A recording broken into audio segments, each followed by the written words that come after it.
mà ngày tông ý làm liền sial du ni đam lai parang sit an lim hun chu nga rei si lo du lai kan phal do nem ni sa ko na in min phua rang si chung kwa nu reng po kia ni kan in chen ni tu zo ro tem ni ap mangai sa ko dang vuan tu nam dang rol thar mangai tu chua nam tu lai ka phal si lo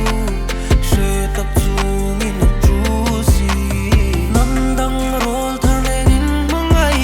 na rem ngai do lo ti she lo vi sa khwa me wa shang si an pathian ve ve an bia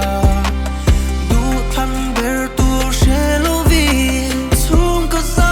om na le mangai na mang chan phal si lo nai te an in le a tru si Ching chi in yen na dilin kim ki ti shet tak in har fimin an fan no chu ni tin ni lim noya da in an lim rang chin tu thu kha ka tia ma sin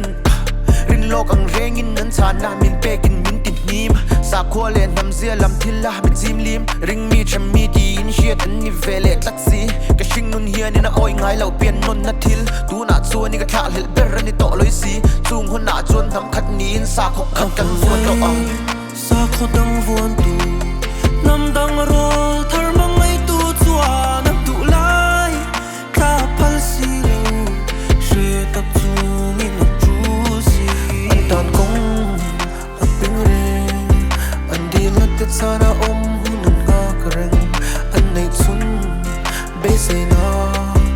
an tan kong at timin khwa afar lo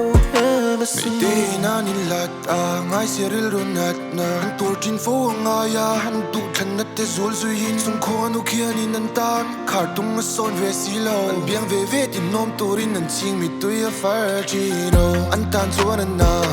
tian an don chin la khwa mun na om si kha nan ning kar ka chu la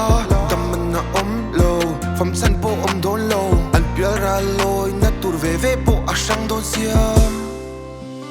nam dang rol thar ne in mangai na rem ngai do lo ti she lo vi sa khwa me wa shang si an pathian ve ve an bia du than ber tu she lo vi chung ka za